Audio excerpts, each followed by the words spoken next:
میرا دل بدل دے، میرا دل بدل دے، میرا دل بدل دے، میرا دل بدل دے، میرا دل بدل دے، میرا دل بدل دے، میرا دل بدل دے۔ السلام علیکم ورحمۃ اللہ وبرکاتہ۔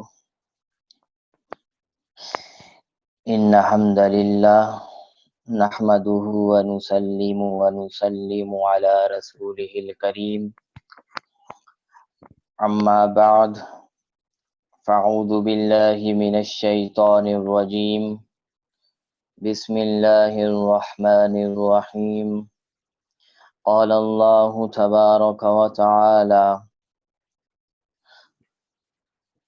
أرأيت الذي يكذب بالدين فذلك الذي يدع اليتيم ولا يحض على طعام المسكين فويل للمصلين الذين هم عن صلاتهم ساهون الذين هم يراءون ويمنعون الماعون صدق اللہ العظیم۔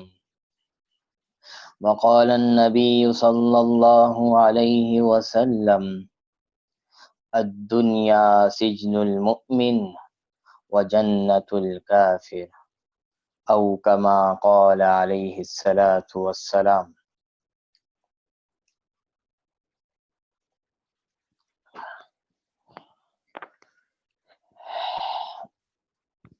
اللہ تعالیٰ کا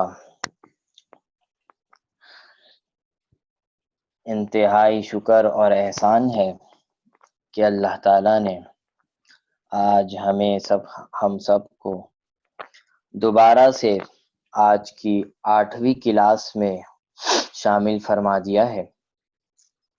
اللہ تعالیٰ اسی طرح بعافیت اس کلاسز کو تمام لوگ خواتین اور میرے لیے آسانی کے ساتھ مکمل فرما دے۔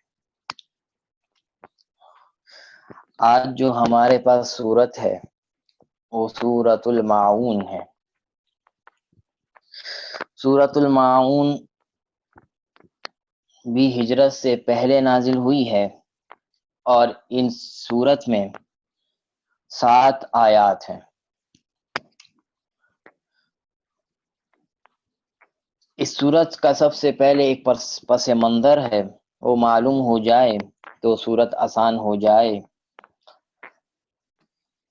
اس سورت کے اندر منافقین اور کفار کی عادات کے بارے میں بات ہوگی کہ کفار کی عادات کیسی ہوتی ہے اور منافقین کی عادات کیسی ہوتی ہیں، ان کی عادتیں کیسی ہوتی ہیں۔ یہ بتلا کر مسلمانوں کو یہ پیغام دینا ہے، یہ بتلانا ہے کہ یہ جو عادات اس کے اندر آ رہی ہیں، یہ جو باتیں اس کے اندر آ رہی ہیں، یہ خاص نشانی کفار اور منافقین کے لیے۔ تو اے مسلمانوں، اے اللہ کے بندو، اے رسول اللہ صلی اللہ علیہ وسلم کے ماننے والو، تم اس عادات کو اپنے اندر شامل نہیں کرنا، تم ان عادات کو اپنے اندر شامل نہیں کرنا۔ اس صورت سے یہ کفار کی عادات، کفار کی نشانیاں اور منافقین کی نشانیاں بتلا کر مسلمانوں کو یہ بتایا جا رہا ہے، مسلمانوں کو یہ چیز سمجھایا جا رہا ہے کہ یہ جو عادات آئیں گی اس کے اندر، یہ جو چیزیں اس کے اندر آئیں گی، یہ خالصتاً کفاروں کی عادت ہے، یہ خالصتاً منافقین کی عادت ہے۔ مسلمانوں کے اندر یہ عادت نہیں ہوتی۔ اگر خدا نہ خواستہ یہ عادات مسلمانوں کے اندر شامل ہو جائیں تو پھر وہ مسلمان بھی ان لوگوں کے راستے پہ چلنے والا بن جاتا ہے، پھر وہ مسلمان بھی منافقین اور کفار کے راستے پہ چلنے والا بن جاتا ہے۔ تو یہ صورت نازل فرما کے مسلمانوں کو یہ بتایا گیا کہ یہ حدود ہے تمہارے، اس سے آگے مت بڑھنا، اس سے آگے مت بڑھنا۔ فرمایا ارأیت الذی یکذب بالدین، ارأیت الذی یکذب بالدین، اے اللہ کے نبی یا اے میری امت، کیا تم نے نہیں دیکھا جو لوگ اللہ کی قیامت کے دن کو جھٹلاتے ہیں؟ یہ کون لوگ ہیں جو اللہ کے قیامت کے دن کو جھٹلاتے ہیں؟ یہ کون لوگ ہیں؟ یہ لوگ کفار ہیں، یہ کافر ہیں، یہ کفار ہیں جو قیامت کے دن کو جھٹلاتے ہیں، اور ان کا یہ نظریہ ہے کہ جب ایک دفعہ موت آ جائے تو اس کے بعد ہمیں دوبارہ زندہ نہیں ہونا، یہ دنیا ہی کی زندگی ہمارے لیے ہے، باقی اس کے بعد کوئی زندگی نہیں۔ یہ کفاروں کا یہ عقیدہ، مسلمانوں کا عقیدہ یہ نہیں ہے۔ مسلمانوں کا عقیدہ تو یہ ہے کہ یہ جو دنیا ہے یہ تو ٹیمپرری زندگی ہے، اصل زندگی اور باقی رہنے والی زندگی تو بعد میں آنے والی ہے۔ تو فرمایا کہ یہ کفاروں کا عقیدہ ہے کہ جو قیامت کے دن کو جھٹلاتے ہیں، یہ مسلمانوں کے اندر نہیں آنا چاہیے۔ اگر خدا نہ خواستہ کسی مسلمان کا یہ عقیدہ بن جائے کہ قیامت کا دن کوئی نہیں ہے، یہی زندگی سب کچھ ہے، تو بدقسمتی سے وہ پھر مسلمان نہیں رہے گا، وہ کافر بن جائے گا۔ آگے فرمایا فَذَلِكَ الَّذِي يَدُعُّ الْيَتِيمَ، اور یہ وہ لوگ ہیں جو مسکینوں کو اور یتیموں کو دھکا دیتے ہیں، یعنی مسکینوں کا اور یتیموں کا خیال نہیں رکھتے۔ تو فرمایا یہ عادات بھی خالصتاً کفاروں کی ہے، یہ عادات بھی خالصتاً منافقین کی ہے، مسلمانوں کی یہ عادت نہیں ہوتی۔ مسلمان تو مساکین کا خیال رکھتے ہیں، مسلمان تو یتیموں کا خیال رکھتے ہیں۔ اگر خدا نہ خواستہ کوئی مسلمان ان عادات میں پڑا ہوا ہے، ان عادات میں لگا ہوا ہے، تو اس کو یہ سوچنا چاہیے کہ میں کس اسٹیج پہ کھڑا ہوں، میں کون سے پلیٹ فارم پہ کھڑا ہوں، میں مسلمانوں کے پلیٹ فارم پہ کھڑا ہوں یا کفار کے پلیٹ فارم پہ کھڑا ہوں۔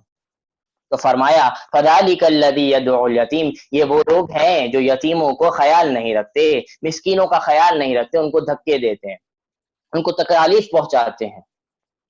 اور آگے فرمایا وَلَا يَحُضُّ عَلَىٰ طَعَامِ الْمِسْكِينِ، اور دوسروں کو آپس میں ایک دوسرے کو، یہ جو کفار ہیں، یہ آپس میں ایک دوسرے کو موٹیویٹ نہیں کرتے اس بات کے لیے، ابھارتے نہیں ہیں اس بات کے لیے کہ وہ مساکینوں کے بھوک کا انتظام کرے، مساکین کے کھانوں کا انتظام کرے۔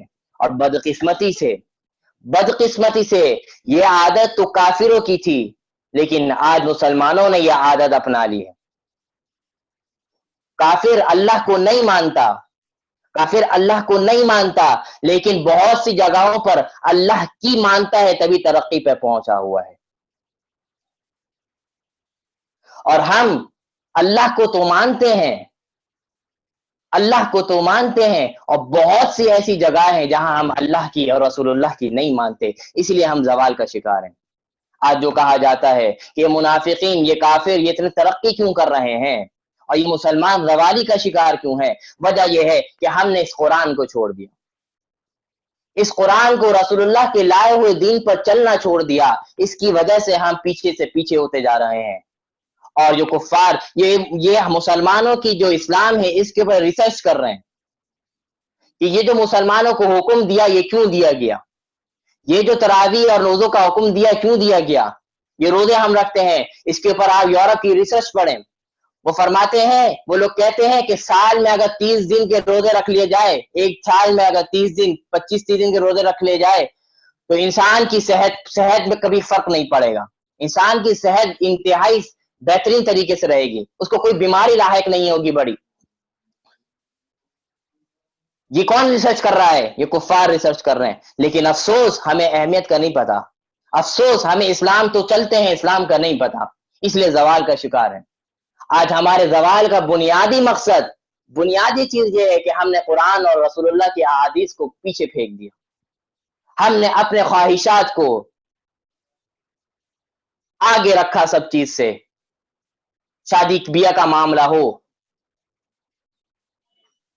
دوسری خوشیوں کا معاملہ ہو، حتیٰ کہ غمی کا معاملہ ہو، وہاں ہر چیز اپنے مطلب سے کر رہے ہیں، اسی لیے ہم زوال کا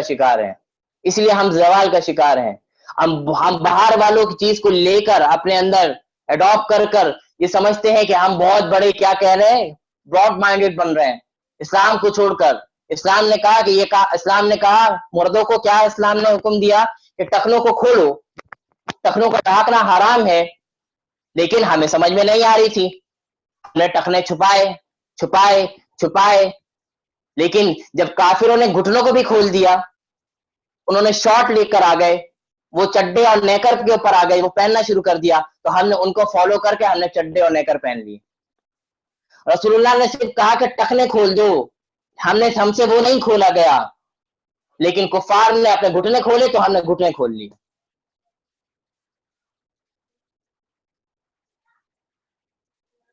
آج ہمارا معاشرہ کہاں جا رہا ہے؟ آج ہم اتنے زوال کے شکار کیوں ہیں؟ وجہ یہ ہے کہ ہم نے اسلام اور رسول اللہ کی تعلیمات کو چھوڑ دیا۔ اگر ہم دوبارہ صحابہ کرام کی طرح، تابعین اور ہمارے اکابر کی طرح اسلام پہ چلنے ہو جائے، اسلام پہ چلنے لگ جائے، تو سوال ہی پیدا نہیں ہوتا کہ مسلمان پیچھے رہیں، سوال پیدا نہیں ہوتا مسلمان پیچھے رہیں۔ آج مسلمان پیچھے کیوں ہیں؟ کہ انہوں نے مسلمان کو جو اسلام ملا اس پہ چلنا چھوڑ دیا۔ فرمایا وَلَا يَحُضُّ عَلَىٰ طَعَامِ الْمِسْكِينِ، یہ عادت بھی کفار و منافقین کی تھی کہ وہ مسکینوں مسکینوں کو کھانا کھلانے پہ لوگوں کو ابھارتے نہیں تھے، اور آج ہمارا یہی حال ہے۔ بہت سے ایک بہت بڑا طبقہ ہے جو اس کے اوپر محنت کرتا ہے، کام کر رہا ہے، اللہ ان لوگوں کو جزائے خیر دے، لیکن یہ طبقہ بھی کم ہے، بہت کم ہے۔ ایک بڑا طبقہ اس میں ہے جو اپنی فکروں میں لگا ہوا ہے کہ میرا پیٹ کسی طرح بھر جائے، میرا گھر اچھی طرح سے اچھا بن جائے۔ آگے فرمایا فویل للمصلین، خاص منافق کی نشانی بتائی گئی، فویل للمصلین۔ آیت کا ترجمہ اگر پڑھیں گے تو ہم پریشان ہو جائیں گے کہ یہ کیسی آیت ہے۔ فرمایا تباہی اور بربادی ہے نماز پڑھنے والوں کے لیے۔ یہ کیسے ممکن؟ نماز تو کامیابی کا راستہ ہے، نماز تو پڑھنا جنت میں لے کے جانا ہے۔ رسول اللہ تعالیٰ فرما رہا ہے فویل للمصلین، نماز پڑھنے والوں کے لیے، نماز پڑھنے والوں کے لیے ناکامی ہے، بربادی ہے۔ اگلی آیت میں اس بات کو ڈیفائن کیا کہ کون سی نماز ہے جس کے پیچھے ہمیں بربادی ملتی ہے۔ فرمایا الذین هم عن صلاتهم ساہون، جو اپنی نماز سے بے خبر ہیں، جو اپنی نمازوں سے بے خبر ہیں، نماز پڑھتے ہیں تو کیسے پڑھتے ہیں؟ جو میں نے منافقین کی نشانی بتائی تھی، وہ بیٹھے رہتے ہیں، آخری وقت ہوتا ہے آتے ہیں 4-5 سجدے کرتے ہیں اور نماز پڑھ لیتے ہیں۔ یہی فرمایا جو لوگ اپنی نمازوں کا خیال نہیں رکھتے، کبھی پڑھ لیتے کبھی چھوڑ دیتے ہیں، نماز کو انہوں نے کھیل بنا لیا، جب دل چاہا پڑھ لیا، جب دل چاہا چھوڑ دیا، رمضان آیا نمازی بن گئے، رمضان گیا بغیر نمازی ہو گئے۔ تو ایسے نمازی کے بارے میں فرما رہے ہیں الذین هم عن صلاتهم ساہون، جو لوگ اپنی نمازوں کی فکر نہیں کرتے، جو لوگ اپنی نمازوں کی پرواہ نہیں کرتے، جو اپنی نمازوں کو اکثر بے وقت پڑھتے ہیں، ایسے نمازوں کے لیے بھی اللہ تعالیٰ فرما رہے ہیں تباہی اور بربادی ہے۔ کبھی کبھی انسان سے ہو جاتی ہے غلطی، کبھی کبھی دیر سے پڑھ لی، قضا ہو گئی، اس کی تو معافی ہے، اس کی تو اللہ تعالیٰ معاف کریں گے، کبھی کبھی معاف تو اللہ اس کو بھی کر دیں گے اگر ہم سچے دل سے توبہ کریں۔ لیکن اس آیت میں جو لوگ داخل ہیں وہ یہ لوگ ہیں جو اکثر ہمیشہ یہ کرتے ہیں، جو ہمیشہ جن کی عادت نماز چھوڑنے کی ہے، کبھی کبھی قضا ہو جائے، کبھی کبھی اگر کوئی سستی ہو جائے، تو وہ لوگ اس آیت میں داخل نہیں ہیں۔ اس میں وہ لوگ داخل ہیں جو مستقل طور پر بے نمازی ہیں، جو مستقل طور پر اپنی نمازوں کا خیال نہیں رکھتے۔ ایسے نمازوں کے بارے میں رسول اللہ تعالیٰ فرما رہے ہیں فویل للمصلین، یہ ہمارا وزیر اعظم نہیں کہہ رہا، یہ ہمارا کوئی صدر نہیں کہہ رہا، یہ ہمارا رب کائنات کہہ رہا ہے، جس نے وزیر اعظم کے اوپر بھی ایک وزیر اعظم ہے، ایک صدر کے اوپر بھی صدر ہے، ایک بڑے کے اوپر بھی بڑا ہے۔ وہ سب سے بڑا کون ہے؟ اللہ تبارک و تعالیٰ فرما رہے ہیں فویل للمصلین، تباہی اور بربادی ہے ایسے لوگوں کے لیے جو اپنی نمازوں کا خیال نہیں رکھتے، اپنی نمازوں کے وقت پر نہیں پڑھتے، مستقل بے نمازی ہیں۔ فرمایا الذین هم یراؤون، اور وہ لوگ جو ہر کام دکھلاوے کے لیے کرتے ہیں، وہ نماز پڑھتے بھی ہے تو دکھلاوے کے لیے، وہ صدقہ خیرات کرتے ہیں تو دکھلاوے کے لیے، وہ نیک اعمال کرتے ہیں تو دکھلاوے کے لیے، وہ حج زکات دیتے ہیں تو دکھلاوے کے لیے کہ لوگ دیکھیں اور بولے واہ واہ کیا بات ہے اس کی، یہ اتنا غریبوں کا خیال رکھتا ہے، یہ ماشاءاللہ روزانہ حج پر، ہر سال حج پہ جاتا ہے، ہر مہینے عمرے پہ جاتا ہے، کیا بات ہے کیا بات ہے کیا بات ہے۔ ہر وقت، ہر سال، ہر مہینے عمرے پہ جانا کوئی مسئلہ نہیں، بلکہ عین ثواب کی چیز، اللہ روزانہ، اللہ ہمیں توفیق نصیب فرمائے۔ لیکن اگر اس میں دکھلاوا آ گیا، اگر اس میں طرح برابر بھی دکھلاوا آ گیا، کہ میں یہ کام کسی شخص کو دکھلانے کے لیے کر رہا ہوں، اپنی واہ حاصل کرنے کے لیے کر رہا ہوں. تو فرمایا یہ فویل لل کا تعلق ان سب چیز سے، کہ فویل للمصلین نماز پڑھنے والوں کے لیے بھی کیا ہے، وہ ہے بربادی. کون سے نماز؟ جو مستقل بے نمازی ہیں، یہ مستقل نمازوں کی اپنی فکر نہیں کرتے. اور فرمایا اور وہ لوگ جو اپنی عبادات کو دکھا کے کرتے ہیں، جو اپنی عبادات کو دکھلاوے کے طور پہ کرتے ہیں، ایسے لوگوں کے لیے بھی تباہی و بربادی ہے. اور آگے فرمایا وَيَمْنَعُونَ الْمَاعُونَ، اور بربادی اور تباہی ایسے لوگوں کے لیے بھی ہے جو ذرا سی کوئی چیز اگر مانگے اس کو بھی منع کر دیتے ہیں. جیسے عام طور پر اگر کوئی ہم سے کوئی مانگتا ہے، آس پڑوس کے لوگ، کہ کچھ گھر میں ختم ہو گیا، کچھ دے دو مجھے، معمولی سی چیز بھی اگر کوئی مانگتا ہے تو ہم کیا کر دیتے ہیں؟ منع کر دیتے ہیں. یہ منافقین کی عادت تھی، یہ منافقین کی عادت تھی کہ وہ کوئی ان سے کوئی معمولی سی چیز بھی اگر کوئی مانگتا تو اس کو منع کرتے، اس کو دیتے نہیں. تو فرمایا جو لوگ ایسا کام کرتے، اگر ایک مجبوری ہے، ایک ہوتا ہے مجبوری کہ آپ کے پاس ہے نہیں، یا ہے تو آپ اگر دیں گے تو آپ کے لیے نہیں رہے گی، تو اس میں بھی افضل طریقہ تو یہ ہے کہ اس کو دے دو، اس کو کھلا دو، آپ خود بھوکے رہ جاؤ. لیکن پھر بھی اگر آپ یہ اتنا احتیاط کر رہے ہو کہ اپنے لیے بچا رہے ہو، اتنا نہیں ہے، پھر تو اس میں شامل نہیں ہوگے. لیکن آپ کے پاس ایک چیز ہے، کثیر تعداد میں ہے، پھر بھی آپ دوسروں کو نہیں دے رہے، وہ مانگنے پر بھی آپ کو تو خود سے دینا چاہیے، اور اگر وہ مانگ رہے پھر بھی نہیں دے رہے تو فرمایا ایسے لوگوں کے لیے تباہی و بربادی ہے. اور یہاں پہ معاون فرمایا، معاون کہتے ہیں جو چھوٹی سی چھوٹی، جس کی کوئی قیمت نہ ہو. جیسے آج کے دور میں نمک کو لے لیں، آپ نمک اور چینی کو لے لیں. اگر ایک کوئی سالن بنانا تو کتنا نمک ڈالنا ہے اس کے اندر، ایک کوئی میٹھی چیز، کوئی چائے وغیرہ کتنی چینی ڈالنی ہے، بہت زیادہ قیمت کی چیز تو نہیں ہے یہ. فرمایا اگر جو لوگ ان چیزوں سے بھی منع کرتے ہیں ایسے لوگوں کے لیے تباہی بربادی ہے. تو خلاصہ اس صورت کا نکلا کہ تباہی و بربادی ایسے لوگوں کے لیے جو قیامت کے دن کو جھٹلاتے ہیں، یعنی کفار. اور مسلمانوں کو کہا گیا کہ ان چیزوں سے بچو. اور جو لوگ یتیموں کا خیال نہیں رکھتے، جو لوگ مساکین کو کھلانے اور ان کو اچھا پہنانے پر لوگوں کو ابھارتے نہیں ہیں، ان لوگوں کے تباہی بربادی. اور یہ لوگ منافقین اور کافر ہیں، یہ مسلمانوں کی عادت نہیں ہے. فویل للمصلین، اور تباہی بربادی ہے ان لوگوں کے لیے جو نماز کی فکر نہیں کرتے، نماز کو مستقل چھوڑتے ہیں. رمضان آتا ہے نماز کے لیے آ جاتے ہیں، رمضان جاتا ہے جیسے اللہ چلا گیا، رمضان نہیں گیا اللہ چلا گیا. میرا رب پورے سال پوری زندگی کے لیے ہے، اپنے رب کو پوری زندگی منانا ہے، اپنے رب کو پورا سال منانا ہے. تو تباہی بربادی ہے ایسے لوگوں کے لیے جو اپنی نمازوں کی فکر نہیں کرتے. خدا نہ خواستہ اگر کسی کے اندر یہ مرض ہے تو ابھی توبہ کر لیں، رمضان کی مبارک گھڑیاں چل رہی ہیں، ابھی توبہ کر لیں اور ابھی یہ عہد کر لیں آج سے یہ کام نہیں کروں گا، آج سے یہ کام نہیں کروں گی. اور فرمایا جو لوگ صدقہ خیرات نیک کام دکھلاوے کے لیے کرتے ہیں اور کوئی بے قیمت چیز اگر کوئی مانگے وہ بھی اگر کسی کو نہیں دیتے تو ایسے لوگوں کے لیے تباہی بربادی ہے، ناکامی ہے. ایسے لوگ فلاح نہیں پائیں گے. اگر اسی عادت میں اس میں اگر انتقال مر جائے تو کہاں جائیں گے؟ جہنم میں جائیں گے. اور اگر توبہ کی توفیق مل گئی اور اس کے اوپر عمل بھی شروع ہو گیا تو انشاءاللہ اللہ معاف فرمائے گا. تو ہمیں اس چیز کی فکر کرنے کی ضرورت ہے کہ یہ جو 4-5 عادات اس میں آئی یہ ہمارے اندر تو نہیں ہے کیا؟ اپنے اوپر دیکھنے کی ضرورت ہے، اپنا جائزہ لیں کہ میرے اندر اس میں سے کون سی عادت ہے. اگر ہے خدا نہ خواستہ تو اس کو عادت کو نکالیں، اور اگر نہیں ہے تو اللہ سے شکر ادا کریں کہ اللہ یہ عادات میرے اندر نہیں ہے اور ہمیشہ ان عادات سے ہمیں مجھے بچا کے رکھنا. تو یہ سورۃ الماعون کا ایک تفسیر و ترجمہ تھا. آج جو ہمارے پاس احادیث مبارکہ ہیں یہ دنیا کی قدر و قیمت کے بارے میں ہے کہ اللہ کے نزدیک دنیا کی قدر و قیمت کیا ہے. جس کو ہم نے آج اپنا سب کچھ بنا لیا، اللہ کے نزدیک اس دنیا کی کیا قدر و قیمت ہے، اس کے بارے میں آج ہم احادیث مبارکہ پڑھیں گے. کل ہماری حدیث الحمدللہ 25 احادیث ہو گئی تھی، آج ہماری 26ویں حدیث ہے. یہ مسلم شریف کی حدیث ہے اور ہماری کتاب کی حدیث نمبر 28 ہے. بسم اللہ الرحمن الرحیم. عن ابی ہریرہ رضی اللہ تعالی عنہ قال قال رسول اللہ صلی اللہ علیہ وسلم الدنیا سجن المؤمن وجنت الکافر او کما قال علیہ الصلوۃ والسلام. حضرت ابو ہریرہ رضی اللہ تعالی عنہ روایت فرماتے ہیں کہ رسول اللہ صلی اللہ علیہ وسلم نے ارشاد فرمایا یہ جو دنیا ہے یہ مسلمانوں کے لیے قید خانہ ہے. یہ جو دنیا ہے یہ مسلمانوں کے لیے ایک قید خانہ ہے. وجنت الکافر، اور کافروں کے لیے کیا ہے؟ جنت ہے.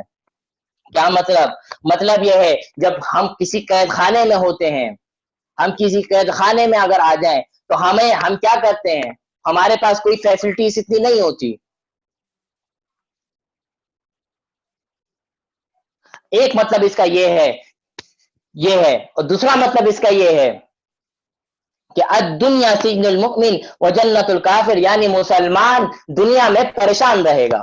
اس سے ایک بات یہ سمجھ میں آ گئی، کیونکہ مسلمانوں کا اصل ٹھکانہ کیا ہے؟ وہ جنت ہے، وہ قیامت کے بعد کی زندگی ہے. اور جو کافر ہے وہ دنیا میں خوش رہے گا.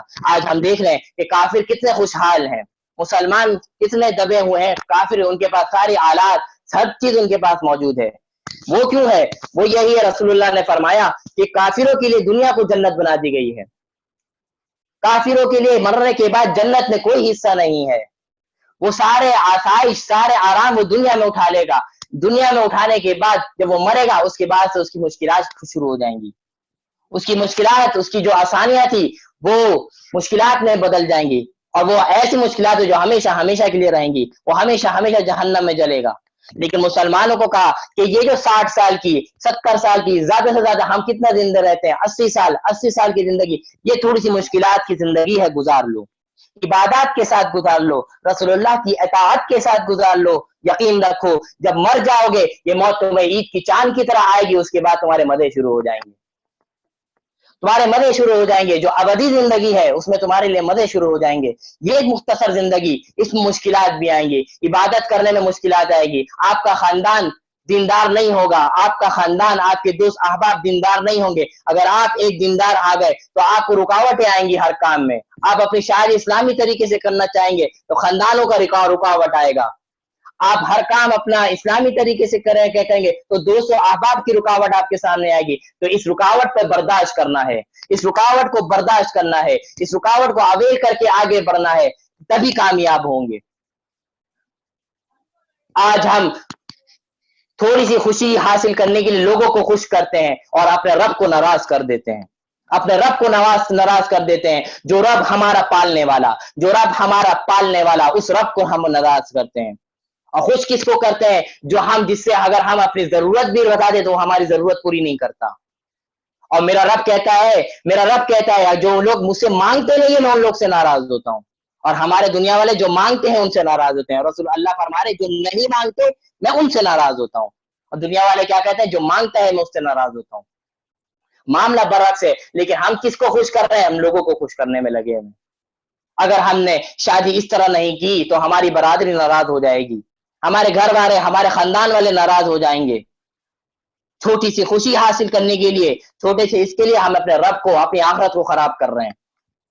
تو فرمایا الدنیا سجن المؤمن و جنت الکافر، دنیا تو مسلمانوں کے لیے قید خانہ ہے. یا مشکلات آئیں گی، اس مشکلات کو صبر کرنا، اس سے آگے مزے شروع ہو جائیں گے. اور چونکہ کافروں کے لیے دنیا جنت ہے، جنت ہے، تو یہاں پہ اس کے مزے ہی مزے ہیں. اس لیے ہم اس کے اوپر کافروں کو دیکھ کر یہ پریشان نہ ہو کہ ہم مسلمان ہم کیوں پیچھے ہیں. وجہ یہ ہے کہ کیونکہ وہ ان کے لیے دنیا جنت ہے، ہماری جنت یہ نہیں ہے. ہماری جنت تو مرنے کے بعد آئے گی. پھر وہاں پھر ہم کافروں کو دیکھ کے کہیں شکر ادا کریں گے، یا اللہ تیرا شکر ہے کہ ہم نے دنیا کی جو مختصر سی زندگی تھی اس کو ہم نے عبادت میں گزار لیا، آج ہمارے مزے شروع ہو گئے. آج کافر جل رہا ہوگا، آج کافر اپنی جو مزے کر لیے اس کا بھکت رہا ہوگا. یہ احساس ہمیں بعد میں ہوگا، ہمیں ابھی احساس نہیں ہے، اس لیے ہمیں پرواہ نہیں ہے. آج کی دوسری حدیث، بسم اللہ الرحمن الرحیم، عن عبداللہ بن عمر قال اخذ رسول اللہ صلی اللہ علیہ وسلم بمن کبی فقال کن فی الدنیا کعنک غریب او عابر السبیل. حضرت عبداللہ بن عمر رضی اللہ تعالیٰ عنہ سے روایت ہے، رسول اللہ صلی اللہ علیہ وسلم نے فرمایا، بلکہ رسول اللہ صلی اللہ علیہ وسلم نے ایک چیز کر کے دکھایا. فرمایا میرے دونوں کندھوں، حضرت عبداللہ فرماتے ہیں کہ رسول اللہ صلی اللہ علیہ وسلم نے میرے دونوں کندھوں کو پکڑ کے ارشاد فرمایا، میرے دونوں شولڈرز کو پکڑ کے ارشاد فرمایا دنیا میں ایسے رہو جیسے کوئی مسافر رہتا ہے، دنیا میں ایسے رہو جیسے کوئی پردیسی رہتا ہے. کیا مطلب یہ ہے کہ ہم سفر کر رہے ہیں، کہیں جا رہے ہیں 10 دن کے لیے، 15 دن کے لیے، تو ہم کیا پوری زندگی بھر کا سامان لے کے جاتے ہیں؟ اتنا سامان لے کے جاتے ہیں کہ مختصر سا، اور کوشش کرتے ہیں کہ سامان کم سے کم ہو تاکہ مشکلات نہ ہو. تو ہم ایسا تو نہیں کہ ہم پورے بیڈ بھی لے کے جاتے ہیں، سب کچھ لے کے جاتے ہیں، پورا گھر اٹھا کے لے کے جاتے ہیں، نہیں، ضرورت سے متعلق سامان لے کے جاتے ہیں، اور وہاں جتنا ہو وہاں پہ سب ضرورت ہے اس کے مطابق سامان لے کے جاتے ہیں۔ تو اسی کو فرمایا حضرت عبداللہ بن عمر کا کندھا پکڑ کے رسول اللہ نے سختی سے پکڑے، فرمایا کہ دنیا میں ایسے رہو جیسے کوئی مسافر ہو، یعنی دنیا میں جو ضرورت کی سامان ہے صرف اس کو اختیار کرو۔ ہم نے آج کیا اختیار کیا؟ اپنے سے آنے والی نسلوں کے لیے بھی ہم نے ساری چیزیں بنا لی ہیں۔ عبادات کے ساتھ اگر یہ سب کیا جائے تو کوئی مسئلہ نہیں ہے، رسول اللہ کو ساتھ اور اللہ کو ساتھ لے کر اگر یہ ساری چیزیں بھی اگر کر رہا ہے تو کوئی مسئلہ نہیں ہے، اس کے نسلوں کے لیے کام آئے گا۔ لیکن خدا نہ خاصہ اللہ کو چھوڑ کے یہ سب کام ہو رہا ہے، رسول اللہ کو چھوڑ کے یہ سب کام ہو رہا ہے، بدقسمتی سے یہ چیز ہمارے نسلوں کے کام آئے گی، نہ ہمارے کام آئے گی، یہ دنیا میں رہ جائے گی۔ آج بدقسمتی سے معاملہ یہ ہے کہ ہم نے اللہ کو اور رسول اللہ کو چھوڑا اور حرام کاموں میں اتنے آگے بڑھ گئے، دوسرے حلال میں بھی اتنے آگے بڑھ گئے کہ ہمیں اللہ اور رسول اللہ کی پرواہ نہیں ہے۔ تو فرمایا دنیا میں ایسے رہو جیسے کوئی مسافر زندگی گزارتا ہے، مسافر کی طرح دنیا میں رہو کہ چند دنوں کے ہم مسافر ہیں، ایک دن ہمیں جانا ہے، چند دنوں کے ہم مسافر ہیں، ایک دن ہمیں جانا ہے، اور جو مسافر جتنا سامان اختیار کرتا ہے، جتنی آسائش کے سینے اختیار کرتا ہے، بس وہی اختیار کرنا ہے، زیادہ سے زیادہ وقت اللہ کی عبادت، اللہ کی اطاعت، اور اللہ کی عبادت سے نماز روزہ نہیں بلکہ زندگی کا ہر مرحلے میں ہر شعبے میں رسول اللہ کی اطاعت کرنا ہے، اللہ کی باتوں کو ماننا ہے، یہ عبادت ہے، یہ عبادت ہے۔ آج کی تیسری حدیث، بسم اللہ الرحمن الرحیم۔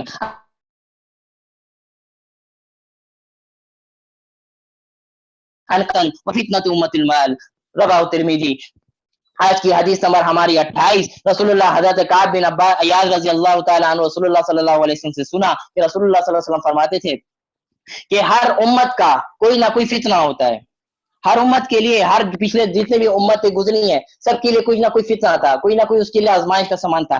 میری امت کی آزمائش کے لیے کیا ہے؟ وہ مال ہے۔ میری امت کو جو آزمائش میں مبتلا کرے گا وہ مال ہے۔ آج دیکھیں، آج اس مال کی وجہ سے آج ہم بھائی کے دشمن ہیں، ایک صرف مال کی وجہ سے آج ہم اپنے چاچا بھتیجوں سے ملتے نہیں ہیں، چند مالوں کی وجہ سے 10 سالوں کی ناراضگی ہیں، قتل و غارت تک اس اتر جاتے ہیں۔ تو فرمایا یہ جو مال ہے یہ میری امت کے لیے آزمائش ہے۔ کامیاب ہے وہ شخص جو اس مالوں کے چکر میں اپنے رشتہ داری کو خراب نہ کرے، کامیاب ہے وہ شخص جو اپنے ان چند پیسوں کی وجہ سے اپنے رشتہ داری کو نہ توڑے۔ یہ بڑا معاملہ ہے کہ اپنی فکر کرنی چاہیے رشتہ داروں کا، خصوصاً یہ مال رشتہ داری میں نہیں آنا چاہیے، محبت ہے، جہاں مال آئے گا محبت ختم ہوگی۔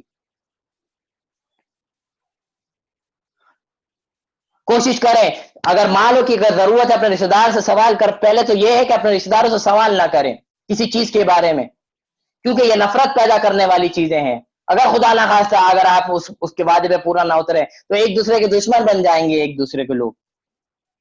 اور اگر بہت زیادہ ضرورت ہے تو جو ادھار لے رہا ہے، جو پیسے لے رہا ہے، اس کے لیے بھی ضرورت ہے وہ جلد سے جلد لوٹانے کی کوشش کرے، اور جس نے دیا ہے اس کے لیے بھی ضرورت ہے کہ اس کو مہلت سے مہلت دے، اگر وہ نہیں دے پا رہا تو اس کو مہلت دے، نہ کہ اس کو قربان پکڑ لے۔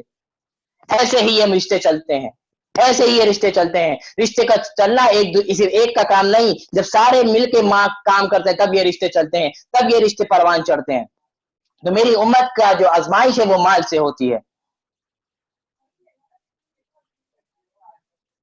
آج کی ہماری چوتھی حدیث، عن کعب بن مالک قال قال رسول اللہ صلی اللہ علیہ وسلم ما ذئبان جائعان ارسل في غنم بافسد لها من حرص المرء على المال وشرف لدينه۔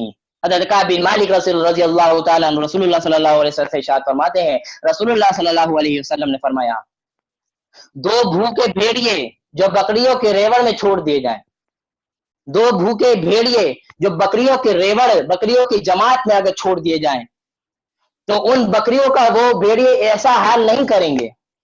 دو بھوکے بھیڑیے، بھیڑیا ایک وہ جانور ہے اگر بھوک لگے تو وہ انسانوں کے بھی نہ چھوڑے، تو فرمایا دو بھوکے بھیڑیا اگر بکریوں کے ریوڑ میں چھوڑ دیے جائیں تو وہ دو بھیڑیے جو ہے وہ بکریوں کو اتنا نقصان نہیں پہنچائیں گے جتنا انسان کو اس کا مال اور لالچ برباد کر دے گا۔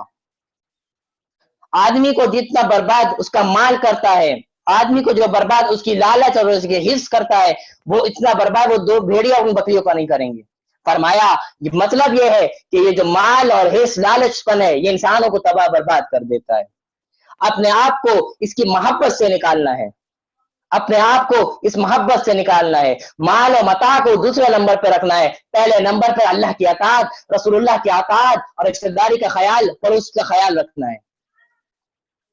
آج ہم مال کی محبت میں گرفت ہو کر, لالچوں میں گرفت ہو کر ہم آگے سے دوسروں کو لات مار کے آگے بڑھنے کی کوشش کرتے ہیں. آگے بڑھنا ہے تو دوسروں کو بھی ساتھ لے کے بڑھیں, نہ کہ دوسروں کو لات مار کے آگے بڑھیں. خصوصی توجہ دینے کی ضرورت ہے. آج کی ہماری چوتھی حدیث بلکہ 5ویں حدیث ہے. بسم اللہ الرحمن الرحیم. عن ابی ہریرہ رضی اللہ تعالی عنہ قال لا يزال قلب الكبير شابا في الاثنين في حب الدنيا وطول العمل. رواه البخاری. آج کی حدیث نمبر ہماری 29.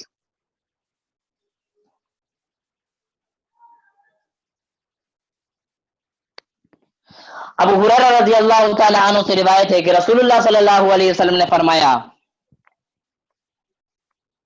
جب انسان بوڑھا ہو جاتا ہے, جب انسان بوڑھا ہو جاتا ہے تو اس کا دل جوان ہو جاتا ہے, اور وہ دل جوان 2 کاموں کی وجہ سے ہوتا ہے. جب انسان بوڑھا ہو جاتا ہے تو وہ کوشش کرتا ہے, اس کی جب انسان جیسے جیسے بڑھتا ہے تو اس کے اندر دنیا کی محبت اور بڑھتی رہتی ہے, اور اسی طرح لمبی لمبی تمنائیں بڑھتی رہتی ہیں.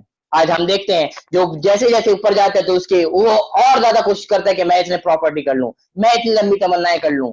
فرمایا جب انسان تو بوڑھا ہو جاتا ہے اس کا دل جو ہے وہ 2 کام کے لیے جوان رہتا ہے, یا تو وہ دنیا کی محبت میں گرفت ہو جاتا ہے اور دوسری لمبی لمبی تمنائیں کرنا شروع کر دیتا ہے.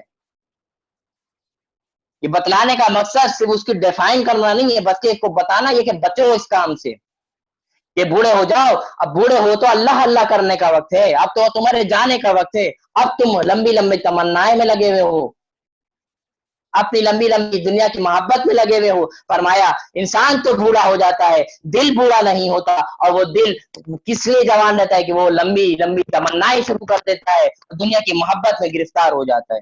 تو فرمایا جب انسان اپنے آخری سٹیج پہ پہنچ رہا ہو, آگے بڑھ رہا ہو, تو زیادہ سے زیادہ اپنی آخرت کی فکر کرنی ہے, زیادہ سے زیادہ اپنی آخرت کی فکر کرنی ہے. آج کے اوپر جو ہمارے روزے کے مسائل ہیں. بسم اللہ الرحمن الرحیم.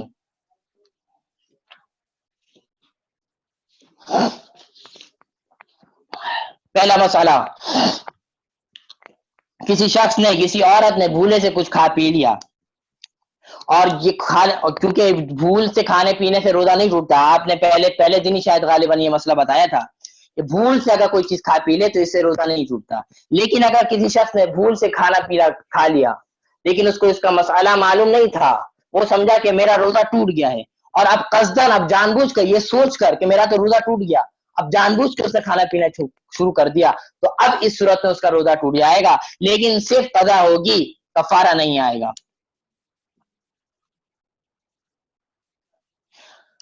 مسئلہ یہ ہے کہ ایک شخص کو مسئلہ معلوم نہیں تھا کہ بھول سے اگر کھا لیتے اس سے روزہ نہیں ٹوٹتا. وہ یہ سمجھا کہ میرا روزہ ٹوٹ چکا, اب اس نے یہ سوچ کر کہ میرا روزہ تو اب ٹوٹ گیا ہے, اب اس نے جان بوجھ کے کھانا پینا شروع کر دیا, تو اب اس شخص کا روزہ ٹوٹ جائے گا. لیکن اگر مسئلہ اس کو یاد تھا اور اس نے بھولے سے کھایا, پھر یاد آیا یار مجھے تو یاد ہی نہیں تھا روزہ, اب اس کا روزہ نہیں ٹوٹا, اب چاہیے کہ وہ اس کو چھوڑ دے, کھانا پینا چھوڑ دے اور اپنا روزہ جو ہے مکمل کرے. آج کا دوسرا مسئلہ اسی سے اسی جیسا ہے کہ کسی کو الٹی ہوئی, الٹی ہونے سے روزہ نہیں ٹوٹتا. اس کی تفصیل جواب میں نے پہلے دے دیا ہے, لیکن وہ سمجھا کہ میرا اس روزی الٹی کرنے سے میرا روزہ ٹوٹ گیا ہے. اگر اس کو مسئلہ معلوم نہیں تھا, وہی سمجھا کہ میرا روزہ ٹوٹ گیا, اب اس نے کھانا پینا شروع کر دیا, تو اب اس کا روزہ ٹوٹ جائے گا, لیکن قضا ہوگی, کفارہ نہیں ہوگا. آج کا تیسرا مسئلہ, سرما لگایا یا تیل وغیرہ لگایا جس سے روزہ نہیں ٹوٹتا, لیکن وہ سمجھا کہ میرا روزہ ٹوٹ گیا ہے اور یہ سوچ کر آپ کھانا پینا شروع کر دیا, تو اب اس کا روزہ ٹوٹ جائے گا, کفارہ واجب نہیں ہوگا, قضا صرف لازم آئے گی. آج کا آخری مسئلہ, کسی نے رمضان کی روزے کی نیت ہی نہیں کی اور کھاتی پیتے رہی تو اس پر کفارہ واجب نہیں ہے, صرف قضا ہے. یعنی ایک شخص نے روزہ رکھا ہی نہیں ہے, سرے سے روزہ رکھا ہی نہیں ہے, بلا عذر, ادھر ہو یا بلا ادھر ہو، جان بوجھ کر نہیں رکھا یا کسی وجہ سے نہیں رکھا، تو دونوں صورت میں اب اس کے اوپر روزہ نہیں ہے، روزہ اس نے چھوڑ دیا، اب اس کے اوپر کفارہ نہیں ہے، صرف قضا ہے، اور رمضان کے بعد اس روزے کی قضا کی جائے گی۔ لیکن روزہ رکھنے کے بعد جان بوجھ کے توڑ دیا روزہ، تو اب کفارہ بھی ہے، قضا بھی ہے۔ اب آپ یہ سوال پیدا ہوتا ہے، بڑا مجرم تو وہ ہے جو سرے سے روزہ نہیں رکھ رہا، اس کے اوپر کفارہ کیوں نہیں آ رہا؟ اور یہ تو چھوٹا مجرم ہے کہ اس نے چلو روزہ تو رکھا لیکن بعد میں توڑ دیا، اس نے کسی وجہ سے جان بوجھ کے توڑ دیا، تو اب اس کے بعد کفارہ بھی آ رہا ہے۔ اس کا جواب انشاءاللہ اب ہمارے روزے کے مسائل مکمل ہو گئے ہیں الحمدللہ، اب کفارے کے مسائل شروع ہوں گے، اس میں اس بات کا جواب دوں گا آپ کو کہ کیا وجہ ہے کہ چھوٹے مجرم کے اوپر بظاہر تو جو چھوٹا ہمیں مجرم نظر آ رہا ہے اس کے اوپر کفارہ بھی رکھ دیا، اور جو بظاہر بڑا مجرم نظر آ رہا ہے اس کے اوپر کفارہ نہیں رکھا۔ اس کا جواب میں آپ کو دوں گا، اس کا جواب میں نے ورکشاپ میں بھی دیا تھا، لیکن ابھی جب ہم کفارہ کا بیان شروع ہوگا ہمارا تو اس میں اس کا جواب انشاءاللہ تفصیلی دوں گا۔ آج کی 3 چیز ہماری مکمل ہو گئی، قرآن مجید، احادیث مبارکہ اور روزے سے متعلق مسائل۔ جو روزے سے متعلق مسائل تھے وہ الحمدللہ آج پورے ہو گئے۔ اس کے باوجود بھی اگر کسی کو کوئی مسئلہ پیش آتا ہے روزے سے متعلق تو وہ پوچھ سکتے ہیں، کوئی ایسے مسئلے کی بات نہیں ہے۔ آج کا جو چوتھی چیز تھی، نماز کی نیت اور نماز کی شرائط۔ نماز کی شرائط کے اندر سب سے پہلے تو نماز سے شرائط یہ ہے کہ انسان پاک ہو، ناپاک نہ ہو۔ غسل کی حاجت ہے تو اس کو غسل کر لینا ضروری فرض ہے، اور اگر غسل کی حاجت نہیں ہے، غسل اس پر واجب نہیں ہے، تو پھر وضو کا کر لینا فرض ہے۔ بغیر وضو کے نماز نہیں ہوتی ہے۔ تو نماز کی سب سے پہلی شرط یہ ہے کہ وضو ہو، اگر غسل کی حاجت ہے تو غسل اس نے کیا ہوا ہو، اور اگر وضو کی حاجت ہے تو وضو اس نے کیا ہوا ہو۔ یہ پہلی شرط نماز کی ہے۔ مسلمانوں کی بات ہو رہی ہے یہاں پر، باقی ایک شرط تو یہ ہے کہ مسلمان ہو، کافر نہ ہو، یہ تو سب کو معلوم ہے، اس لیے بتایا کہ مسلمانوں کی جو مسلمان ہیں ان کے لیے سب سے پہلی شرط ہے کہ وضو کر لیں، اگر غسل کی حاجت ہے غسل کر لیں۔ دوسری شرط، نماز پڑھتے وقت قبلہ رخ ہونا ضروری ہے، نماز کے جو کعبہ کی طرف رخ ہونا ضروری ہے۔ اگر قبلہ ہم نے غلط اختیار کر لیا تو نماز نہیں ہوگی۔ دوسری شرط تھی۔ تیسری شرط، جس کپڑوں میں ہم نماز پڑھ رہے ہیں وہ کپڑے ہمارے پاک ہونے چاہیے۔ آپ کا جسم تو پاک ہے، آپ نے جسم تو اپنا پاک کر لیا، کپڑے نہ پاک ہیں تو اس صورت میں بھی نماز نہیں ہوگی۔ آپ کے کپڑے بھی پاک ہونے چاہیے۔ آپ جانماز پہ اگر نماز پڑھ رہے ہیں تو وہ جانماز بھی پاک ہونی چاہیے۔ آپ اگر فرش اور زمین پر نماز پڑھ رہے ہیں وہ فرش اور وہ زمین بھی پاک ہونے چاہیے۔ یہ تو نماز کی بنیادی شرط تھی۔ اور دوسرا، نمازوں کے اندر سطر کا چھپا ہونا لازمی ہے، یہ بھی شرط ہے۔ اگر کوئی مرد ہے، اگر اس کا گھٹنے ناف سے لے کر گھٹنے تک یہ مرد کے سطر کا حصہ ہے، اگر اس میں سے کوئی حصہ کھلا ہوا ہے نماز میں تو اس کی نماز نہیں ہوگی۔ اور عورت کے لیے پورا جسم سطر ہے، صرف 3 چیز کھولنے کی عورت کو اجازت ہے نماز کے اندر۔ پہلی چیز ہے چہرہ، دوسرے نمبر پر کلائیوں تک ہاتھ، اور تیسرے نمبر پر ٹخنوں سے نیچے تک پاؤں۔ یہ نماز کی شرائط میں سے ہیں عورتوں کے لیے۔ اگر اس کے علاوہ کوئی جسم اگر کھلا رہ گیا اور اس نے نماز پڑھ لی تو اس کی نماز نہیں ہوگی۔ بال کا ذرا برابر بھی اس کا سامنے آ گیا، بھلے کوئی دیکھے نہ دیکھے، بھلے اس کا جسم کے اوپر کسی محرم یا غیر محرم کی نظر پڑے نہ پڑے، دونوں صورتوں میں اس کی نماز نہیں ہوگی۔ تو عورت کے لیے ضروری ہے کہ وہ ایسے کپڑے کا انتخاب کرے، ایسے چادر، ایسے دوپٹے کا انتخاب کرے جس سے اس کا پورا جسم ڈھکا ہوا ہو۔ صرف چہرہ، کلائیوں تک ہاتھ اور آپ کا پاؤں ٹخنوں سے نیچے تک یہ کھولنے کی اجازت ہے۔ اس کے علاوہ کوئی کا جسمی حصہ اگر کھل گیا اور اس حالت میں نماز پڑھ لی تو نماز نہیں ہوگی۔ یہ تو نماز کی شرائط تھی کچھ جو ہر مسلمان کے لیے لازمی ہے یہ شرائط کو اختیار کرنا۔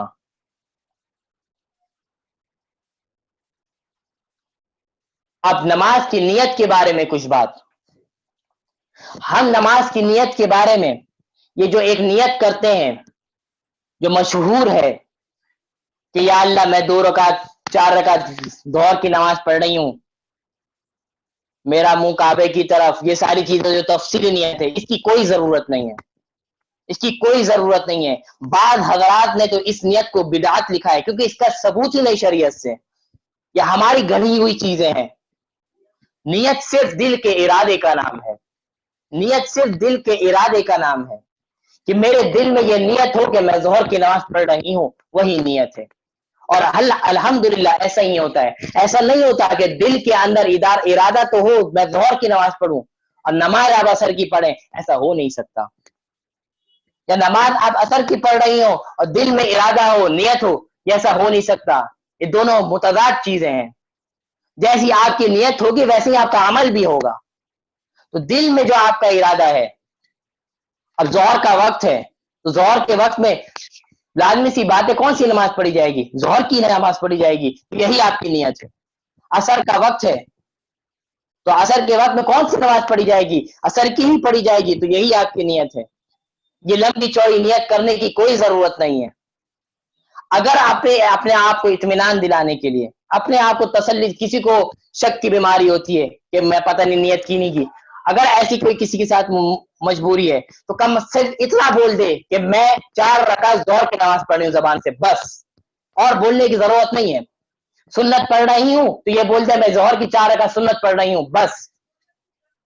لمبی چوڑی نیت کرنے کی کوئی ضرورت نہیں ہے. اور اگر خدا نہ خواستہ یہ جو لمبی چوڑی نیت کو اگر ہم سنت سمجھ لیں, اسلام کا حصہ سمجھ لیں, تو یہ گناہ بن جائے گا, یہ بدعت بن جائے گا. تو خصوصی توجہ, نیت کے اندر بڑی کنفیوژن. لوگ پہلے تو 10-10 15 منٹ کھڑے ہو کے نیت کر رہے ہیں بھائی, ان کی نیت ہی ختم نہیں ہو رہی. ہماری نماز ختم ہوگی, ان کی نیت ختم نہیں ہوئی. جو دل کا ارادہ وہی آپ کی نیت. اور اگر اپنے آپ کو اطمینان دلانے کے لیے صرف اتنا بول دیا جائے کہ میں یہ نماز پڑھ رہی ہوں, بس, کوئی ضرورت نہیں میرا منہ اس کی طرف, میرا منہ اس کی طرف. کیا اللہ کو نہیں پتا تمہارا منہ کس کی طرف ہے؟ اللہ کو بتلانا چاہتے ہو کہ میرا منہ کس کی طرف ہے؟ اللہ نہیں دیکھ رہا. بس اتنا بول دو کہ میری نیت اس نماز کی ہے, بس کافی ہو گئی آپ کی نیت. اب آپ نماز شروع کریں. یہ کچھ متعلق نماز کی مسائل اب انشاءاللہ شروع کر رہے ہیں ہم. آج نماز کی شرائط اور نیت کے اوپر بات کی ہے, کل سے آگے چلیں گے مکمل نماز کے اوپر, مسائل کے اوپر, اور ساری چیزیں ترجمے کے سے بات کریں گے. نماز کے اندر جو ساری چیزیں پڑھی جاتی ہیں اس کی وہ چیزیں بھی پڑھیں گے, اس کا ترجمہ بھی پڑھیں گے, تاکہ ہم پتہ تو چلے. ہم 10 سالوں 20 سال 50 سال سے نماز پڑھیں, پتہ ہی نہیں نماز میں کیا پڑھ رہے ہیں. پھر ہم کہتے ہیں کہ ہماری نماز میں خشوع خضوع نہیں ہے. خشوع خضوع اور اطمینان لانے کا سب سے بہترین ذریعہ نماز کے اندر ہے کہ نماز کے ترجمہ کا معلوم ہو. جب نماز توجہ ہو کہ میں کیا پڑھ رہی ہوں, جب یہ کیفیت پیدا ہو جائے گی تو خود بخود نماز کے اندر خشوع خضوع آئے گا. خود بخود اگر ہم نے توجہ کر لیا کہ میں ثنا پڑھ رہی ہوں کہ ثنا کے اندر اللہ تعالیٰ کیا فرما رہے ہیں, اگر یہ ذہن اگر سوچنا شروع کر دیں تو دوسرے خیالات آئیں گے, کبھی زندگی میں نہیں آئیں گے. آج ہم نماز پڑھتے, نماز جیسی پڑھا ہمارے خیالات کا بٹن سٹارٹ ہو گیا, طرح طرح کے خیالات آتے ہیں. اگر ہمیں نماز کے بارے میں پتہ میں نماز میں کیا پڑھ رہی ہوں, الحمدللہ رب العالمین کیا پڑھ رہی ہوں میں, اگر یہ پتہ اور اس کے اوپر ذہن لگ جائے تو خیالات خود نہیں آئیں گے. تو اس کے اوپر ہم ترجمے کے ساتھ نماز کو پوری مکمل کریں گے. نماز کی تھیوری کے اوپر ہی بات کریں گے, نماز کی پریکٹیکل کے اوپر ہی بات کریں گے. نماز کو مردوں کو کیسے پڑھنی ہے, عورتوں کو کیسے پڑھنی ہے, دونوں طریقوں پہ بات کریں گے. اس کے ترجمے اور اس کی ساری چیزوں پہ, اس کے مسائل پہ بات کریں گے. آج ہم نے نیت کے اوپر اور نماز کی کچھ شرائط ہے اس کے اوپر بات کی ہے. کل سے اس کو انشاءاللہ کنٹینیوسلی لے کر چلتے رہیں گے. آج کا ہمارا 5واں جو تھا آداب معاشرت. آداب معاشرت کسے کہتے ہیں؟ معاشرت اس کو کہا جاتا ہے جو ہم نے دوسروں کے ساتھ اپنے تعلق کو کیسے رکھنا ہے, اپنے دوسروں کے ساتھ تعلق کو کیسے رکھنا ہے. اس کے اندر حقوق العباد آتا ہے. حقوق العباد, ایک ہوتا ہے حقوق اللہ, ایک ہوتا ہے حقوق العباد. حقوق اللہ اس کو کہتے ہیں جس کا تعلق ہمارا ڈائریکٹ اللہ سے ہو, جس کا تعلق ہمارا ڈائریکٹ اللہ سے ہو اس کو حقوق اللہ کہتے ہیں. جیسے نماز ہو گیا, روزہ ہو گیا, حج ہو گیا, زکوٰۃ ہو گیا, یہ ڈائریکٹ اللہ سے تعلق ہے, اس کو کیا کہتے ہیں حقوق اللہ. اور ایک ہوتا ہے حقوق العباد جس کا تعلق بندوں کے ساتھ ہو. میرے والدین پہ کیا حق ہے, والدین کا مجھ پہ کیا حق ہے, میرے پڑوسیوں پر کیا حق ہے, میرے پھپھا پھپھیوں پر کیا حق ہے, میرے چاچا چاچیوں پر کیا حق ہے, میرے ماموں مامیوں پر کیا حق ہے. یہ سارے حقوق العباد آتے ہیں. اور رسول اللہ نے فرمایا اگر حقوق اللہ میں اگر کوتاہی ہو گئی، حقوق اللہ میں اگر کوتاہی ہو گئی تو اللہ تعالیٰ معاف فرما دیں گے، اگر توبہ کر لی اللہ معاف فرما دیں گے، اور اگر حقوق العباد میں کوتاہی ہو گئی جب تک بندہ معاف نہیں کرے گا اللہ بھی معاف نہیں کرے گا، جب تک بندہ معاف نہیں کرے گا، جس کی حق تلفی کی ہے، جس کو بتایا ہے، جس کو تڑپایا ہے، اس کو راضی نہیں کرو گے میرا رب راضی نہیں ہوگا، میرے رب کو راضی کرنا ہے اس بندے کو راضی کر لو میرا رب خود راضی ہو جائے گا، اس بندے کو راضی کر لو اللہ خود راضی ہو جائے گا۔ حقوق العباد میں یہ فرق ہے، حقوق اللہ تو ڈائریکٹ اللہ سے ہے، اللہ اگر چاہے تو بغیر توبہ کی معاف کر دے، لیکن حقوق العباد ایسی چیز ہے اگر بندہ نہ معاف کرے تو کون نہیں معاف کرے گا؟ اللہ بھی معاف نہیں کرے گا۔ لیکن آپ نے بندوں سے معافی مانگ لی، آپ نے کسی کا حق، کسی سے کوئی مس انڈرسٹینڈنگ ہو گئی، کوئی مسائل پیدا ہو گئے، ہر زندگی کا حصہ ہے یہ بھی، کوئی یہ نئی چیز نہیں، زندگی کا حصہ ہے، کہ زندگی کا یہ لڑائی جھگڑے بھی زندگی کا حصول ہے، لیکن جب یہ حصول کب بنے گا؟ جب معافی تلافی کر کے ایک دوسرے کو معاف کر کے درگزر کر کے چلیں، تب یہ زندگی کا حسن بن جائے گا۔ لیکن جب مسائل کے بعد ایک دوسرے کی نفرتیں کرنا، ایک دوسرے سے ملنا جلنا چھوڑ دینا، یہ پھر حسن نہیں رہے گا، یہ قبیح چیز بن جائے گی، یہ موت سے بھی بدتر چیز بن جائے گی اور جہنم میں لے جائے گی۔ اگر ہم نے کسی کو ستایا ہوا ہے، اگر ہم نے کسی کو تکلیف دی ہوئی ہے، ہم اس چاہیے بھلے ہم میری غلطی نہیں ہے، ہمیں چاہیے اس سے معافی مانگ لے۔ اللہ تعالیٰ کے نبی فرماتے ہیں جس نے اپنے آپ کو اپنا حق ہوتے ہوئے بھی اپنے آپ کو چھپایا، اپنا حق ہوتے ہوئے اپنے آپ کو جھکایا، قیامت کے دن رسول اللہ فرماتے ہیں کہ میں تمہیں بڑے سے بڑے محل کی گواہی دیتا ہوں، وہاں آ کر مجھ سے وہ جو عزت تمہاری ہے، جو جھکنے کے اندر جو تمہاری تھوڑی سی عزت کو کمی آئی ہے، مجھ سے قیامت کے دن اپنی عزت لے لینا۔ یہ رسول اللہ فرما رہے ہیں مجھ سے اپنے قیامت کے دن جو عزت دنیا میں تمہاری جو دوسرے سے غلطی نہ ہونے کے باوجود جو تم نے معافی مانگی، اس کے اوپر جو تمہیں شرمندگی اور جو چیز محسوس ہوئی، تو فرمایا کہ جھک جانا میں قیامت کے دن اس کا بدلہ تمہیں دے دوں گا، اللہ سے تمہیں اس کا بدلہ دلوا دوں گا۔ اگر ہم نے کسی کو ستایا، اس سے معافی مانگ لی، اور سامنے والا اگر وہ ڈھیٹ ہے، وہ آپ کو معاف نہیں کر رہا، سامنے والا اگر آپ نے بہت کوشش کر لی اس کو منانے کی، بھلے آپ کی غلطی نہ ہو یا ہو، دونوں صورت میں آپ نے منانے کی کوشش کی، سامنے والا اگر نہیں مان رہا تو اب آپ بری الذمہ ہو گئے، اب اللہ آپ کے اوپر نہیں پکڑے گا، کیونکہ آپ کو جو معافی مانگ رہا تھا آپ نے معافی مانگ لی، آپ نے اس دل صاف اس کے لیے کر لیا۔ لیکن معافی بھی یہ ہو کہ دکھلاوے کے لیے نہیں ہو کہ وہ صرف یہ سمجھے کہ تیرے کو معافی مانگنا ہے کہ لوگ دیکھیں آپ معافی، دل بھی صاف کرنا ہے اس کے لیے ہمیشہ کے لیے، کہ آج کے بعد سے اس کے میرے دل میں اس کے لیے کوئی برائی نہیں، دل کو صاف کرتے ہوئے اس سے معافی مانگنا۔ پھر اگر وہ آپ کو معاف نہیں کرتا، پھر اگر آپ کو وہ مہلت نہیں دیتا تو آپ بری الذمہ ہو گئے، اب آپ کے اوپر کوئی پکڑ نہیں، اب معاملہ اور اس کا اور اس کے اللہ کا ہے۔ لیکن ہمارا پہلا اسٹیپ یہ ہے کہ دل کو صاف کرتے ہوئے اس سے معافی مانگے، دل کو صاف کرتے ہوئے اس سے بغل غیر ہو، دل کو صاف کر دے۔ اس طرح کہ اگر یہ چیز ہمارے اندر پیدا ہو جائے، ہمارے معاشرے میں پیدا ہو جائے، ہمارے خاندان کی رونق کیسے اجڑے، ہمارے خاندان کی رونق کیسے جڑے۔ آج ہماری افسوس کے ساتھ آج ہمارے خاندان کی رونقیں اجڑی ہوئی ہیں، ایک دوسرے سے لوگ ملنا پسند نہیں فرماتے، ایک دوسرے کی شکل دیکھنا پسند نہیں فرماتے۔ وجہ کیا ہے؟ جو حدیث پڑھا، یا 2-3 وجہ ہوتی ہیں، مال ہوتا ہے، شادی بیاہ کا معاملہ ہوتا ہے، یہ ساری وجوہات ہوتی ہیں جس کی وجہ سے ایک دوسرے سے ہم تعلق ختم ہو جاتے ہیں۔ ایک تو ان چیزوں سے بھی بچنا ہے، اور اگر خدا نہ خواستہ کسی کے گھر میں کسی کے ساتھ ابھی معافی مانگ لے۔ رسول اللہ فرماتے شب قدر کتنی بڑی رات ہے، شب قدر کتنی بڑی رات ہے، اللہ تعالیٰ شب قدر کے اندر سب کو معاف کر دیتا ہے، اللہ تعالیٰ شب قدر کے اندر سب کو معاف کر دیتا ہے، لیکن جو رشتہ داری کو توڑے اللہ اس رات میں بھی اس کو معاف نہیں کرتا۔ کتنی بڑی بدقسمتی کی بات ہے، اتنی بڑی رات، اس سے بڑی کوئی رات نہیں، اس سے فضیلت والی کوئی رات نہیں۔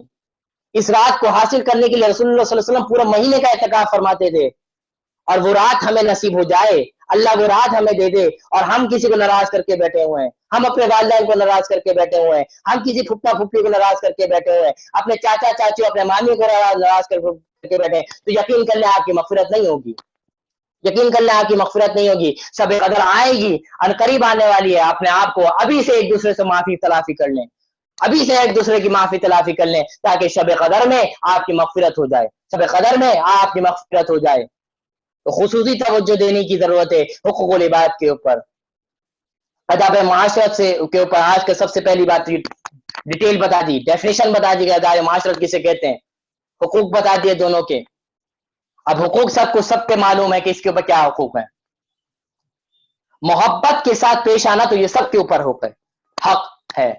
ایک دوسرے کی مدد کرنا مصیبت نہیں, یہ تو سب کا, ایک دوسرے مسلمان کا رشتہ داری ہر مسلمان پہ حق ہے. آج ہم اسی میں پیچھے ہیں. کسی کے پاس بینک بیلنس زیادہ آ گیا, کسی کے پاس مال و متاع زیادہ آ گیا, اب ہم اس کے حسد میں پڑ گئے. آپ کو تو کچھ میسر نہیں ہوا, سامنے والے کو ہی برباد کر دیا آپ نے اپنے نظر کی وجہ سے, اپنے حسد کی وجہ سے. یہ ساری چیزیں بہت جو مسلمانوں جو آپس میں نفرت پیدا ہوئی ہیں, خاندانوں میں جو آج کل نفرت پیدا ہوئی ہے, بنیادی وجہ یہ ہے. خصوصی طور پہ اس پر توجہ دینے کی ضرورت ہے. آج آداب معاشرت سے سب سے پہلا مسئلہ سلام کرنا. رسول اللہ نے فرمایا افشوا السلام بینکم, آپس میں سلام کو پھیلاؤ. قیامت کی نشانیوں میں سے ایک نشانی یہ ہے کہ صرف جاننے والوں کو سلام کیا جائے گا. آج ہم دیکھتے ہیں جو جانتے ہیں صرف اس کو سلام کرتے ہیں, جن کو نہیں جانتے ہم سلام نہیں کرتے. یہ قیامت کی نشانی میں سے ایک نشانی ہے. اور ہم یہ سمجھتے ہیں, یہ حق اپنا سمجھتے ہیں کہ چھوٹے کو ہم سلام نہیں کر سکتے, بڑا ہی ہمیں سلام کرے گا. اور اگر خدا نخواستہ چھوٹا سلام نہیں کرے, بس ناراضگی شروع. سلام کا حق رسول اللہ نے بتایا دونوں کے برابر ہے. چھوٹا نہیں کر رہا تو بڑا چھوٹے کو کر دے. ہو سکتا ہے آپ کے سلام کرنے کی وجہ سے چھوٹے کو توفیق ہو جائے. ہم کیوں انتظار کرتے ہیں کہ چھوٹا ہی ہمیں سلام کرے گا؟ وہ الگ بات ہے کہ سلام کرنے کا مینرز یہ ہے کہ چھوٹا بڑے کو کرے, یہ مینرز سے آداب ہے سلام کے. لیکن اگر کوئی چھوٹا نہیں کر رہا تو کوئی بات نہیں ہے, آپ کر لو چھوٹے کو سلام. ہو سکتا ہے آپ یہ دیکھ کر اس کے اندر غیرت آ جائے, کل سے وہ آپ کو جیسے ہی آپ کو سلام کرنا شروع کر دے. وہ آج سلام کے اوپر بھی جھگڑے. میں وہاں گیا, اس نے مجھے سلام تک نہیں کیا. بھائی شروع لڑائیاں جھگڑے شروع, اس نے مجھے سلام نہیں کیا. تو سلام کرنے کا حق صرف اس کا تھوڑی تھا, آپ نے کیوں نہیں کیا؟ آپ سے آپ کر لیتے سلام. بھائی چھوٹی چھوٹی باتوں پر بتنگڑ بنانا, پھر وہ بتنگڑ خاندانوں کو توڑنے کا سبب بن جاتا ہے. اللہ تعالیٰ سے دعا ہے, اللہ تعالیٰ اس کے اوپر خصوصی توجہ دینے کی ضرورت ہے. خصوصی توجہ دینے کی ضرورت ہے. آج زبان ہمارا اخلاق کتنا پیچھے, آج نمازوں میں آگے, روزوں میں آگے, زبان کے تعلق میں پیچھے, زبان کے چلانے میں پیچھے. ہماری زبان چلتی ہے تو زبان نہیں, ایسا لگتا ہے گولیاں چلتی ہیں. زبانوں پہ کنٹرول نہیں ہے. اللہ تعالیٰ قیامت کے دن اعلان کریں گے کہ نمازی آ جائیں, روزے دار آ جائیں. ایک لمبی جماعت ہوگی نماز پڑھنے والوں کی, ایک لمبی جماعت ہوگی روزے رکھنے والوں کی. اللہ فرمائیں گے وہ لوگ آ جائیں جن کے اخلاق اچھے تھے, وہ لوگ آ گئے جنہوں نے اپنے زبان کو سنبھال کے رکھا. چند لوگ آئیں گے, صرف چند لوگ. خصوصی توجہ دینے کی ضرورت ہے. یہ زبان اپنے والدین پہ بھی چل رہی ہے, یہ زبان اپنے بڑے اور چھوٹوں سب پہ چل رہی ہے. رسول اللہ نے اپنی زبان کو پکڑ کے ارشاد فرمایا, اگر میری امت اس زبان کا وعدہ اگر مجھ سے کر لے کہ میں اس کو سنبھال کے رکھوں گا, اس زبان کا اگر میری امت مجھ سے وعدہ کر لے کہ میں اسے سنبھال کے رکھوں گی, قیامت کے دن جنت میں اس کو میں داخلہ فرماؤں. صرف یہ ذمہ داری دے دے کوئی مسلمان کہ میں اس کی زبان کی حفاظت کر لوں گا. آج ہمارے اخلاق, افسوس کے ساتھ آج ہمارے بہت بڑے دینی طبقوں کا بھی یہ حال ہے. جو دین پر چلنے والے ہیں ان کی زبان بھی خراب, ان کی اخلاق بھی خراب ہے. اللہ تعالیٰ سے خصوصی توجہ کی ضرورت ہے, خوب مانگنے کی ضرورت ہے. اگر کوئی اس بیماری میں مبتلا ہے, ابھی سے کوئی بغض و عداوت حسد کی بیماری میں مبتلا ہے, ابھی سے نکال لے. ایک قیمتی رات آنے والی ہے, اگر وہ اس رات سے پہلے یہ نہیں ہوا, اللہ نہ کرے تباہ و برباد ہو جائیں گے. وہ رات میں بھی ہماری مغفرت نہیں ہوگی. دعا کیجئے, جو آج پڑھ لیا سن لیا, اللہ تعالیٰ اس کو عمل کرنے والا بنا دے. پہلے مجھ کو, پھر آپ تمام جو سن رہا ہے سب کو عمل کرنے والا بنا دے. وآخر دعوانا ان الحمدللہ رب العالمین. الحمدللہ رب العالمین والعاقبۃ للمتقین. اللهم اهدنا فيمن هديت وتولنا فيمن توليت. اللهم صل على محمد وعلى ال محمد كما صليت على ابراهيم وعلى ال ابراهيم انك حميد مجيد. اللهم بارك على محمد وعلى ال محمد كما باركت على ابراهيم وعلى ال ابراهيم انك حميد مجيد. ربنا آتنا في الدنيا حسنة وفي الآخرة حسنة وقنا عذاب النار ربنا ظلمنا أنفسنا وإن لم تغفر لنا وترحمنا لنكونن من الخاسرين. یا اللہ آج جو پڑھا سنا یا اللہ اس کو عمل میں لا دے. یا اللہ آج جو پڑھا یہ سنا اپنی زندگی میں شامل فرما دے. اگر ہم کسی کو ناراض کر بیٹھے ہیں یا اللہ ابھی سے منانے کی کوشش نصیب فرما دے. یا اللہ ابھی سے اس کو منا لے. یا اللہ ابھی سے منانے کی توفیق نصیب فرما دے. ایک دوسرے سے معافی تلافی کرنے کی توفیق نصیب فرما دے. بڑے سے بڑا جرم کیوں نہ ہے کیا ہو ایک دوسرے سے معافی مانگنے کی توفیق نصیب فرما دے. ایک دوسرے کو معاف ہو ایک دوسرے کا دل سے بغض نکالنے کی توفیق نصیب فرما دے. اللهم ربنا تقبل منا انك انت السميع العليم وتب علينا انك انت التواب الرحيم. اللهم صل على محمد وعلى ال محمد كما صليت على ابراهيم وعلى ال ابراهيم انك حميد مجيد. اللهم بارك على محمد وعلى ال محمد كما باركت على ابراهيم وعلى ال ابراهيم انك حميد مجيد. سبحان ربك رب العزة عما يصفون وسلام على المرسلين والحمد لله رب العالمين. آمين برحمتك يا ارحم الراحمين. السلام علیکم ورحمۃ اللہ.